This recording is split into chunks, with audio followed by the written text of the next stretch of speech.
The Sassy Show is thrilled to partner with Joy Club as our sponsor for this series. Now, Joy Club is an online sex-positive community bringing curious, kinky minds together to connect, learn and play. If you're looking to spice up your social scene or host a sultry event, then Joy Club is a brilliant way of making an impact. But it's not just all about events, honeys. It's also a brilliant way to connect with like-minded individuals who share your passions and maybe even your deepest, wildest fantasies. So whether you want to explore those desires, make meaningful connections, or showcase that uncensored sass, Joy Club has created a safe and welcoming environment for you to do just that. So dive into the world of Joy Club by visiting joyclub.com and let the fun begin.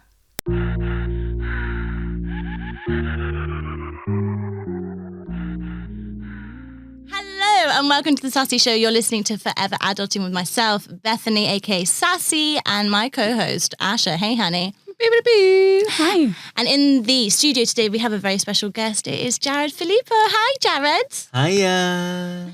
Now, you've been helping us set up this whole concoction of stuff. And if you're tuned into YouTube, you'll be seeing us faff around on screen. But if you're just listening, you're listening to Islington Radio. And we're really hyped to have this human in our lives because, Jared, you're the reason Asha and myself know each other. So, Asha, do you want to take over the introduction, babe? Okay, I was not expecting that. Thank you, Bethany. So Jared is an event producer and a pioneer, I call him, of the industry. So he's the founder of Pinky Promise. As Bethany said, we met through Pinky Promise. I've been a huge fucking fan. And it's a party in a community that encourages exploratory within the sexual and sensual spaces within London and Berlin. Bethany and I met while working for Pinky Promise in Portugal. So Jared promotes all over Europe, working with festivals and club nights. So over to you, Jared. Describe yourself. Originally from London, but I'm now living in Berlin. And yeah, set up Pinky Promise nearly 5 years ago.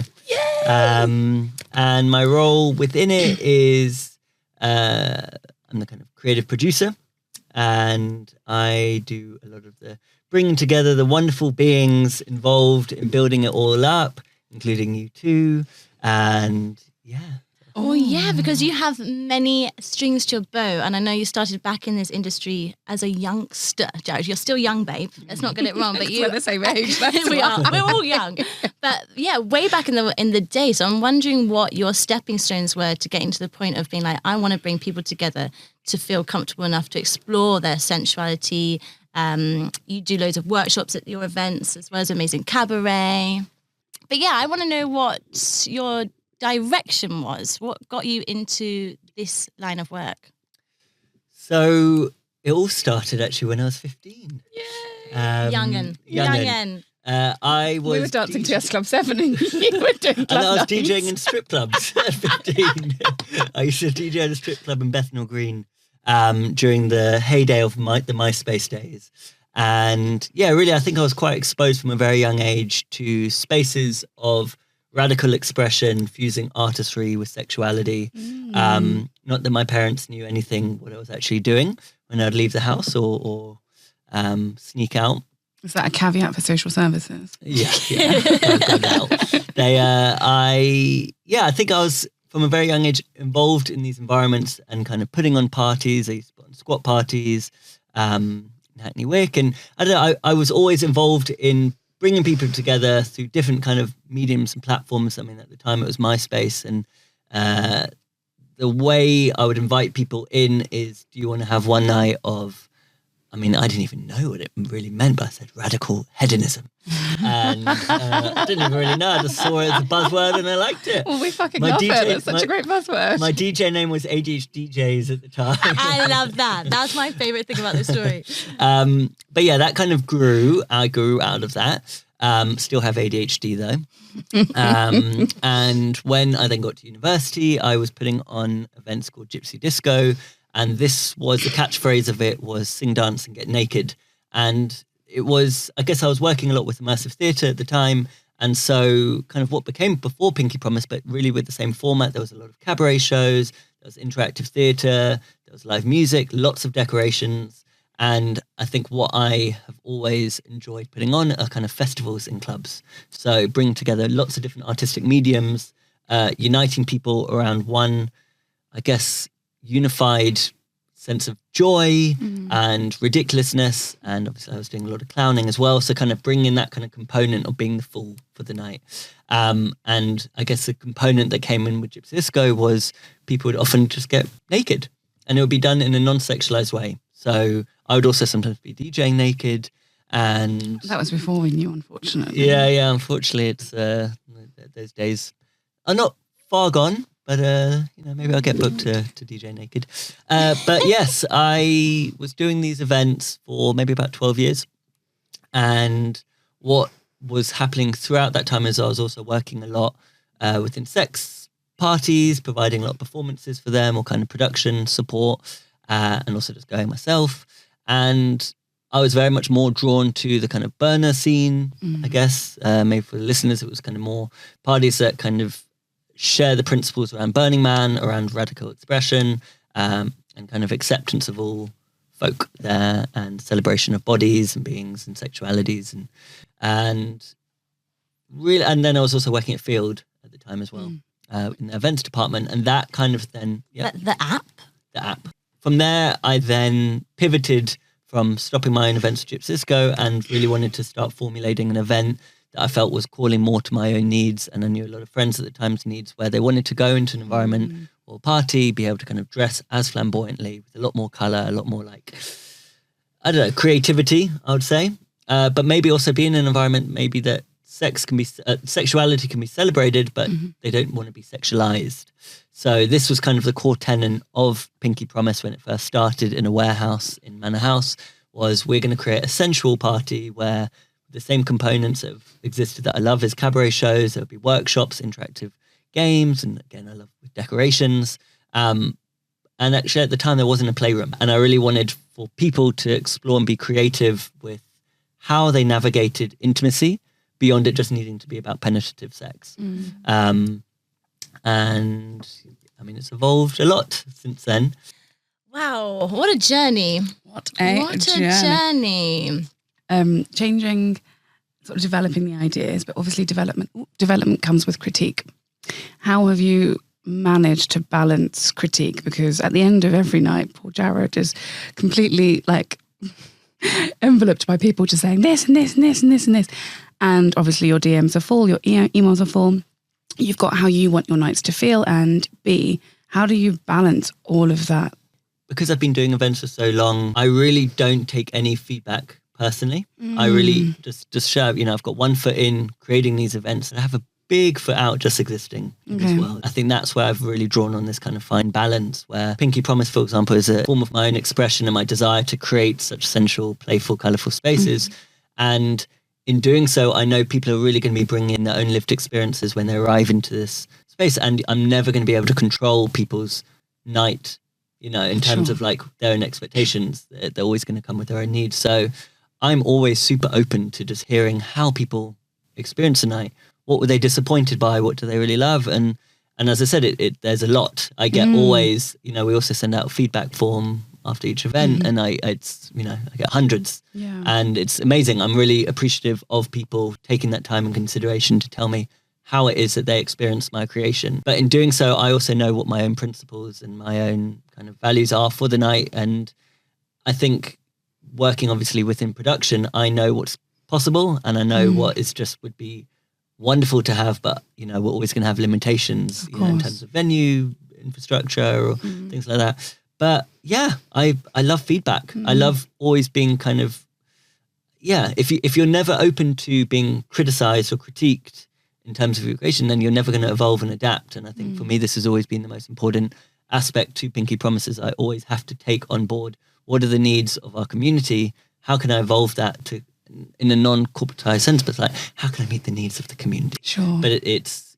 I feel very humble in that. And I think that's because Pinky Promise is, obviously it's not just me, there's 100 people involved per event, but it's also, people are going to be bringing in their own desires and expectations. And if they're not going to be met, maybe they'll see it as the blame of an event. Maybe it was, who knows? But I want to, always hear that. But you just to caveat that as well, you do it with so much grace. I've seen Jared speak to so many people over the many years that we've worked together, but Jared is never short with anybody. He gives them so much time and so much grace to hear that feedback. And for me, that's an incredible attribute to have. And it's a huge learning and something I take and inspire and, completely am inspired by you.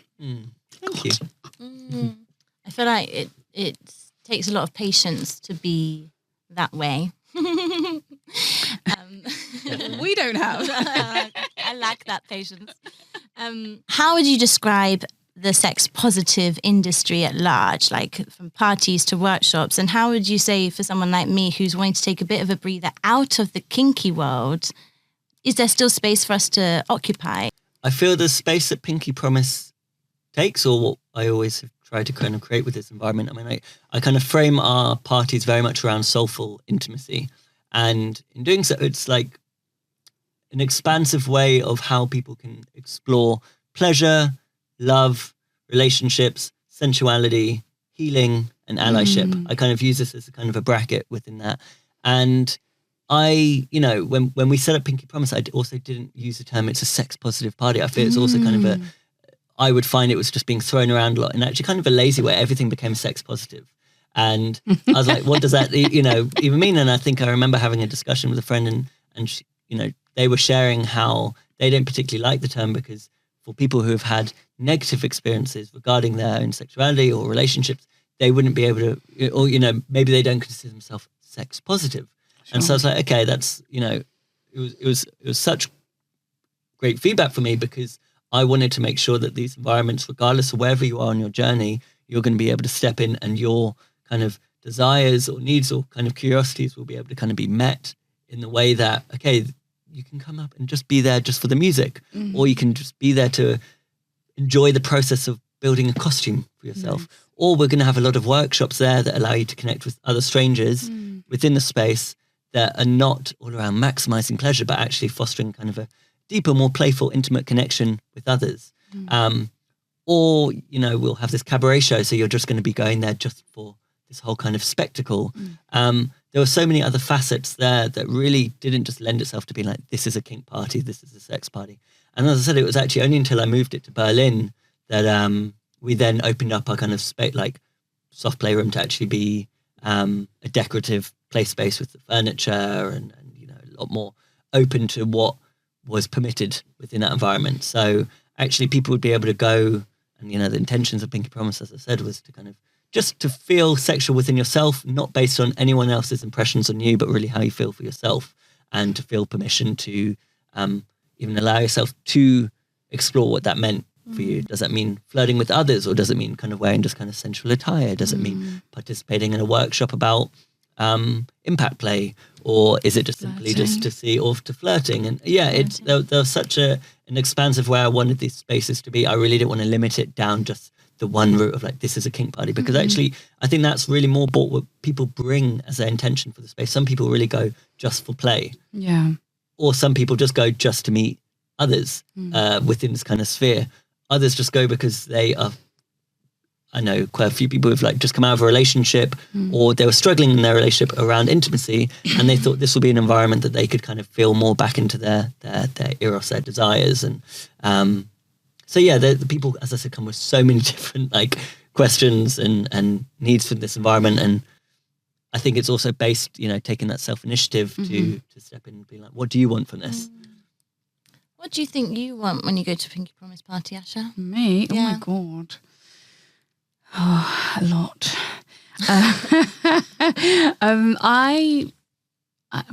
I think for me it's evolved and changed. As I was saying to Jared earlier, it just feels for me such a free and space environment to be who I want to be, and to be recognised for who I am. The amount of people that stop me on the dance floor for my ego. But I feel really comfortable. I don't need to be with any friends. I arrive sometimes 2:00 in the morning and leave at 5 and have the most glorious time. I feel so safe, so supported. And feel like I can really express myself and help others express themselves, because I've got the ability to be able to do that now. But then that comes from my journey, so I can hold other people, and that even comes from giving compliments, from providing that supportive environment. And we all need to change that. We need to be holding each other quite a lot. So that's what I get out of it. What do you get? We've been to a few together, haven't we? We have. I think, I suppose the thing that I enjoy from your parties is the workshops, usually the most, because there's a sincerity there, and there's a lot of breathing ground for people to make initial connections, and that's something that I think is lacking in a lot of. Well, I don't want to use the term sex positive now because you raised that point before. But conscious, maybe? Sex conscious, or, liberated, people wanting to... Pleasure positive. Pleasure positive. What is it? Soulful connection. Mm-hmm. Was that it? That's good. Yeah, so I feel like you allow a space for that initial conversation or interaction to be supported. Because, it can be hard to navigate these environments. Even a normal club night can be overwhelming in some ways.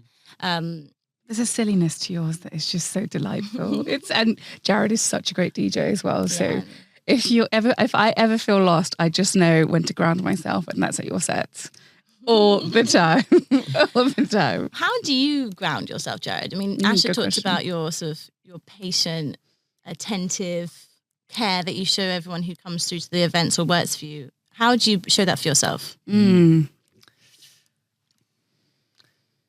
It has been and is still a struggle within the events to find groundedness. It's an environment in which a lot of friends are there, and a lot of people I feel maybe know me or know of me.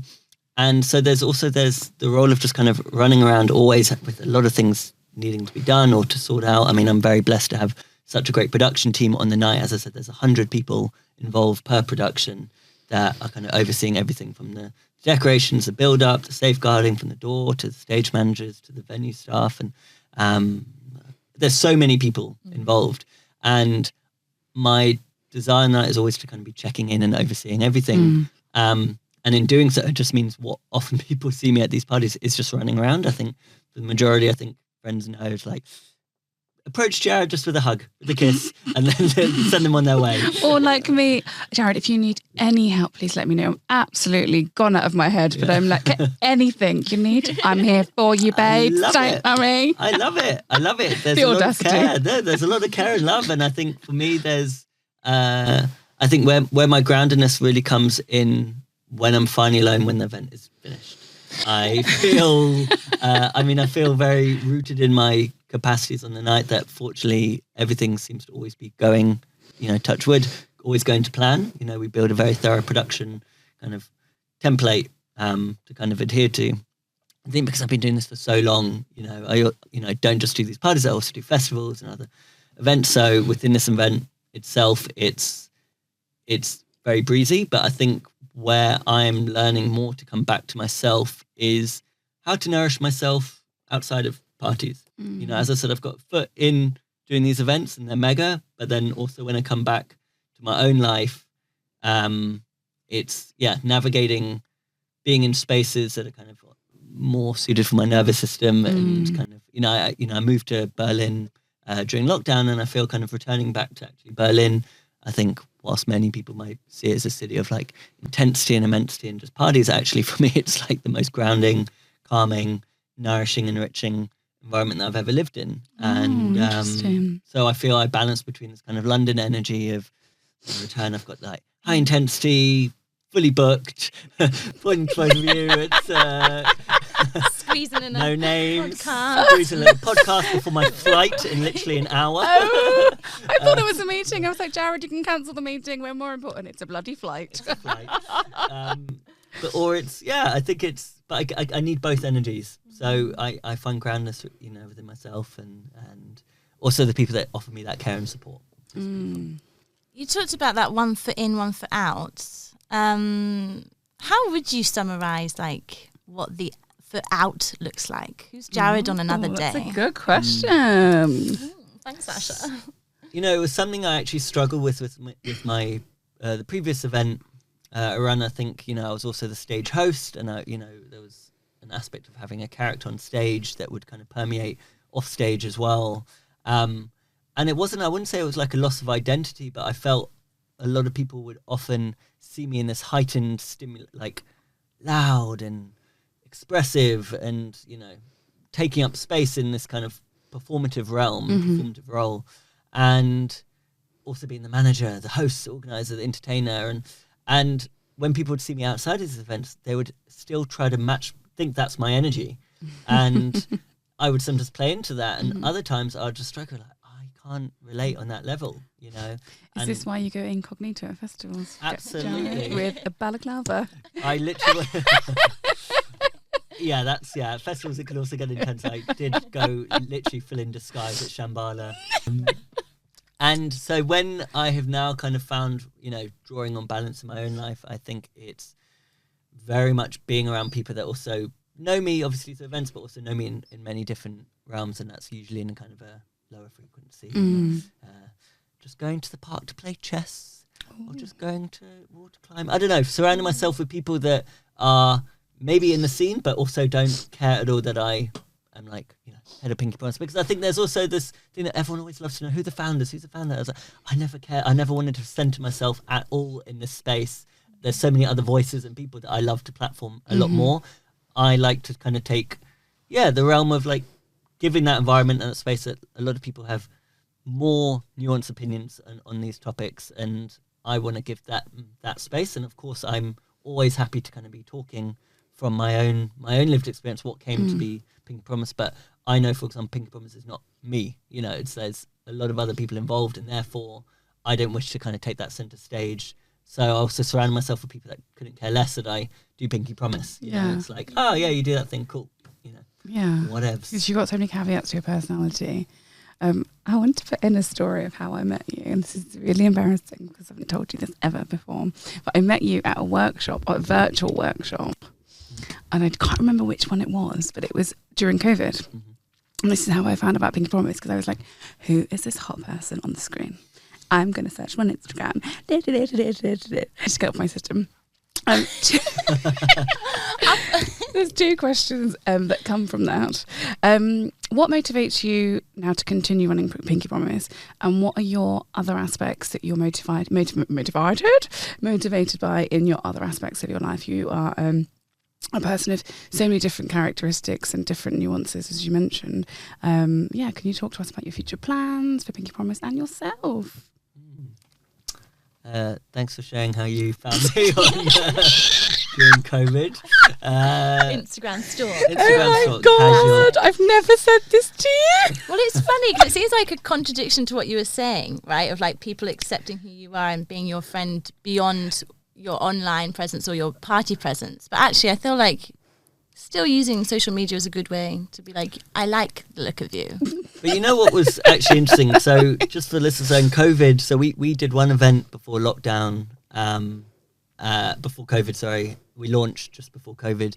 And then when we went into lockdown, I turned Pinky Promise into this online educational platform where I programmed workshops every day. I think we had like 300 something workshops over every day, and it was amazing having that. Sometimes 300, 400 people attend, sometimes 5, 10, it was super mixed, but it was this opportunity to be like, okay, we are now in this moment of time where we've got deep self-reflection, and I was curating the workshop program, bringing on people from all over the world that I felt I could really resonate with either their teachings, or this was something that they had a revelation in lockdown. They wanted to create a workshop that spoke to, say, new ways to communicate or new ways to relate, or it was expansive in terms of topics. But the role I took within this initially, which was kind of a hangover really from my old party days, was I'm just the organizer. I don't really need to be involved in any of this. Like, this is for them to delve into their own conundrums when it comes to sex. I was one of those people. And writing my notes. And I felt I'm just going to take the back seat and be the organizer, the host. But actually, I was attending every single one of these workshops. And this was really part of this kind of transformation of this journey that I've gone on, which is I started becoming also the student with all this. I started realizing all of these teachings, I have not only programmed it for others, it's also for myself. Yeah.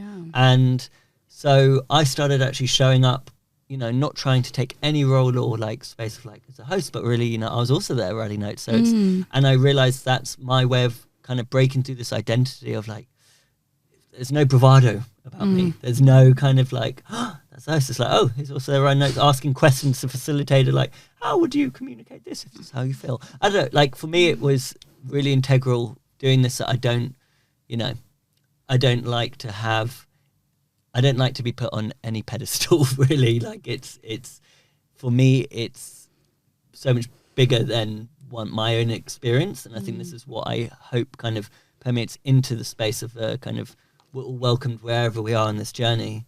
And this is a place to delve deeper into that, which I guess leads then on to the next question. Where are we evolving, Pinky Promise? For me, as whilst events and putting on parties has been a thing I've been doing literally since I've been 15. It's something that I obviously have a deep passion and a skill for, yet it's not the only thing that kind of creates or, fills up my cup entirely. So much of putting this on, I'm in such a production heavy mode. I love seeing people engage in the realm that I, have helped build. But I'm never there to participate. I always, am from almost above, like having to like, where some people are thinking about going into the playroom. I'm thinking about, okay, how do we need to stop that air conditioning going in there and all that light is all the flickering a sexual bit. stuff. Yeah, I'm in the most unsexual kind of space at these events, which, so I'm not able to yet share on this, but it's a very exciting thing. Will be happening next year. But yeah, it's kind of adapting and evolving the landscape in which my offerings take place, because I think this is something that I've also noticed, every other party also, has loads of socials and has all these kind of offerings, which I think is, as I said, so many have cropped up since we launched. And I think, that everyone's doing an amazing job in finding new audiences and different offerings and spaces. And I think fundamentally, parties are an amazing place to connect and meet people, but that shouldn't be the only place.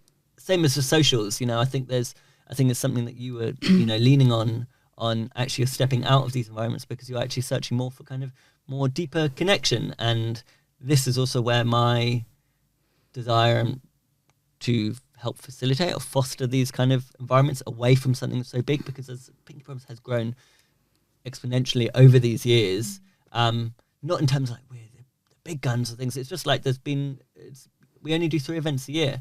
Because that's as much energy I can do, in each But then city. we all look forward to it. Yeah, We're all like, exactly. next Pinky Promise, 6 months, see you there. Yep, see ya. Yep, take my number. Totally. It's like quantity over quality for me. So it's, for me, just to share, there's different plans that's going to be evolving. Little jig for Dot, that. dot, dot, dot, dot. I feel like it's going to evolve in a direction that I'm very excited to see and hear about. That'd be awkward Jared. if you said you weren't excited. True. I really hope it's naked in nature with water. Is it? With music. And camera, because we need jobs. It's the No quick comments. fire. It's the quick fire round. Yes. the I quick can't fire. believe this is over. I know, we're heading to the end of the interview. Asha and I have done very well speaking into one microphone, haven't we, Asha? It's like we share things all the time. Oh my gosh! Excuse her. All right, I'm going to go first. Jared, when do you feel most confident? I know it's quick fire, but I'm quite slow this morning. When do I feel most confident? I feel like you're, taking the answer Is it like a seriously. piece of clothing or movement? I feel confidence when I'm surrounded by or amongst others that I feel really understand my like intentions or space, or like I feel I can just kind of speak really my truth, and there's no need to adapt to evolve what I'm saying to kind of fit a palatable like ears, but just kind of say it as it is. That's when I feel most confident. That's a nice. good answer. I've got so many questions too, but quick fire. Quick fire. What's one dream that you want to come true? We're in Disneyland, guys. One dream is to end the genocide in Gaza. Yep. Wish that wasn't so much of a dream than a reality. One key experience that has shaped you positively, Jared. Meeting my partner, Vivi. Oh, shout out. We fucking love her. Love her. Oh, stop it. It's got great ass as well. I love how Bethany's so embarrassed.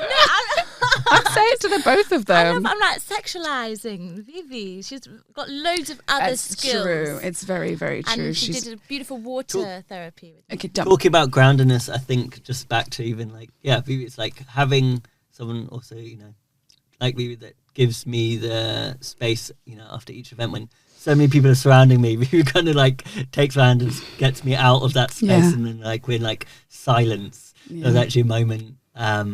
I remember DJing on May Day. It's a big event, a big time in Berlin. It's open air. This is definitely out of context to Pinky Promise, but it was just funny. I did this like huge set, hundreds of people all around me, out in this forest. And then I finished a DJ set, and we give each other a look. She totally gets it, takes my hand, and like it's like pulling me along, and like each time it's like, oh, Jared. And I'm just like, just gotta go. And then like we walked like 5 minutes out of the forest, fully in silence. And then I just crawl in a ball because it's like so exhausted, so hot. And then, someone came over to me and was like, oh, mate, you're right. And she's like, don't worry, he's just DJ'd. She was like, oh, right, okay. Don't worry, I just need a minute. Yeah. Very grounded. Shout out to Vivi. Aww. She's incredible. We all need someone like that. I know, I think, definitely. But thank God she's a part of our lives, thanks to you. So tell us about one change you want to see in the industry, whichever industry you choose to mention. So, with these events, with so many more venues shutting down and becoming a lot more limited for spaces that we can offer such spaces, such events, where sexuality can be explored, we are also faced with the kind of terms really set within venues that bar spends have just increased so much. Just to give a bit of insight into economics, obviously, we just get the ticket sales. But actually from those ticket sales, we, maybe the final price that obviously people pay is not actually what we receive. There's VAT, which is then taken off, and then there's the money from the ticket provider. So actually we lose a lot from each of those tickets, and this is the only thing that we are reliant on. Obviously, venues are primarily just reliant on drink sales as well as venue hire fees, which, in the past 5 years, now we're nearly going, they've pretty much tripled for us. And we haven't increased our ticket price, maybe by like £1. And I mean, that's on me as well, trying to, ensure that these spaces are accessible and don't price people out. As much as I, can afford to. But yeah, something that I would love to see as a shift in shaping changes, because people are naturally drinking less. Yeah. Maybe there is more of an encouragement for venues to start stocking non-alcoholic beverages. I think that market is flourishing. I think people are not only going out less, but drinking a lot less. And of course, in our audience are fantastically, a beautiful crowd that are, do not get drunk, for example. And, of course, if they do get drunk, we have to kind of have words with them, and these are not the space that you lose all sense of self, or you have to remain fully accountable. And you do such a beautiful job of reminding people through your social media, through all of your marketing. Do such a good job of being conscious around consumption, which is no other party does. But it's not that you're doing it for yourself; you're doing it for humanity, which is incredible. Another great thing. Thank you. So, my darling, I've said so many things that I love about you, but what's the best thing about being you for you? Best thing about being me. Apart from your new haircut. Yeah, love my new haircut. I am very much my own friend in that way. Like, I feel very... I like where my mind goes. I love the places that it goes. I love the expansive kind of imagination, and I think being my own friend, of so course, sweet. It's not always been that way, but I think, for myself, knowing that there's a lot of love that I carry for myself. Oh my God. That is gorgeous. With 3 minutes to go, that is fucking gorgeous. That was gorgeous. Love that. Put that on a t-shirt, guys. Be your own friend. Yeah. If people do want to be friends with you, Jared, how can they find you online? Just my email address. Please, join all the webinars I'm on, fancy me, and then go stalk me. Exactly. You can find it on Instagram. I don't actually even know what my Instagram is. Pinky Promise. Oh, okay. Pinky. Yeah. So I thought you were talking about my own personal one. Pinkypromise.world is Pinky Promise. Um, And I think you're like Jared Philippo 1. Yes. Oh. That's it. Is that right? That is it. 01. 01. This has been beautiful. And I just want to end by saying, or for me, by saying thank you for bringing Asha into my life. Thank you for being the first person to believe in me to take a workshop onto a stage. Thank you for being the first person who invited me into a festival environment and were like, we're going to see you fly, Bethany. And you got me flown over to Portugal, and I've done so many beautiful experiences and parties with you. And I'm really grateful, Jared. Thank you. Just a bit of a full circle.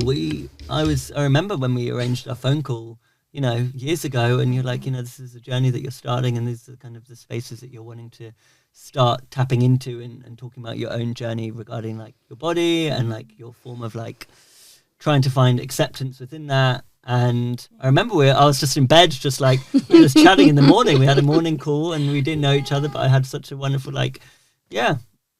feeling that I knew you were going to be glorious. Shame here.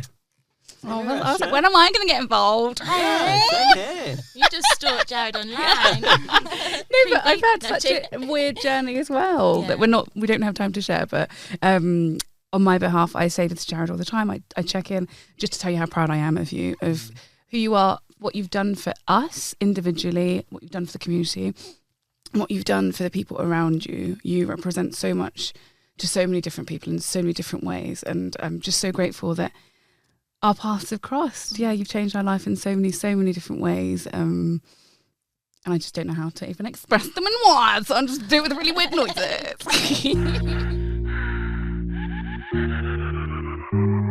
This episode is brought to you by our amazing sponsors, joyclub.com, an online sex positive community bringing kinky, curious wonders together from all walks of life.